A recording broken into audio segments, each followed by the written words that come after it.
അമേരിക്കയിൽ സർക്കാർ സേവനങ്ങൾ സ്തംഭിക്കാൻ സാധ്യത. പ്രവർത്തന ചെലവുകൾക്കുള്ള ഫണ്ട് ഉറപ്പിക്കാനുള്ള നീക്കത്തിൽ സമവായം ഉണ്ടായില്ലെങ്കിൽ ഇന്ന് ഏതാണ്ട് അർദ്ധരാത്രിയോടെ സർക്കാർ സേവനങ്ങൾ നിലയ്ക്കുമെന്നാണ് മധു കൊട്ടാരക്കർ റിപ്പോർട്ട് ചെയ്യുന്നത്. താൽക്കാലിക ഫണ്ടിങ്ങുള്ള ബിൽ ഇന്ന് വീണ്ടും സെനറ്റിൽ അവതരിപ്പിക്കും. ഡെമോക്രാറ്റുകളുടെ പിന്തുണ ലഭിച്ചില്ലെങ്കിൽ സർക്കാർ സേവനങ്ങൾക്കുള്ള സാമ്പത്തിക സഹായം നിലച്ചു പോകുമെന്നാണ് അമേരിക്കൻ ബ്യൂറോ റിപ്പോർട്ട് ചെയ്യുന്നത്. മധു കൊട്ടാരക്കർ അമേരിക്കയിൽ നിന്നും തത്സമയം ചേരുന്നു. മധു, പ്രൈം ടൈമിലേക്ക് സ്വാഗതം. പറയും.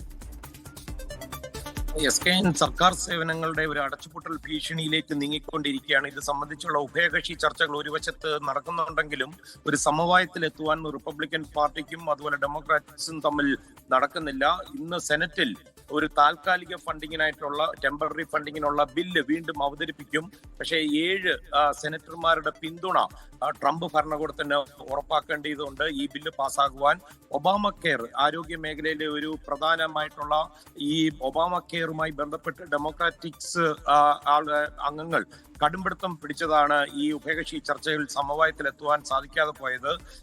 50 വർഷത്തെ അമേരിക്കയുടെ ചരിത്രം എടുത്തു കഴിഞ്ഞാൽ ഇതേ സാഹചര്യത്തിലൂടെ, അതായത് ഈ അടച്ചുപൂട്ടലിലേക്ക് 21 പ്രാവശ്യം പോയിട്ടുണ്ട്. ജോർജ് ബുഷിന്റെ 8 വർഷം നീണ്ട കാലയളവിൽ മാത്രമാണ് ഒരു അടച്ചുപൂട്ടലും നേരിടാതെ പോകാനുള്ള ഒരു സാഹചര്യം ഉണ്ടായത്. പക്ഷേ റെയ്ഗന്റെ സമയത്ത് ഏതാണ്ട് 8 പ്രാവശ്യം സർക്കാർ സേവനങ്ങൾ അടച്ചുപൂട്ടേണ്ടി വന്നു. അടിയന്തര സർവീസുകളെല്ലാം അതുപോലെ തന്നെ തുടരും. അതുപോലെ തന്നെ വ്യോമയാന മേഖലയിൽ ഫ്ലൈറ്റുകൾക്ക് താമസം ഉണ്ടാകും. ഡൊണാൾഡ് ട്രംപിന്റെ കഴിഞ്ഞ ടൈമിൽ ഒരു സമാന സാഹചര്യത്തിലൂടെ കടന്നുപോയി. ആ അടച്ചുപൂട്ടലിൽ ഏതാണ്ട് 35 ദിവസം അടഞ്ഞു കിടക്കേണ്ടി വന്നപ്പോൾ $3 ബില്യൺ GDP-യിൽ നഷ്ടം സംഭവിച്ചത്.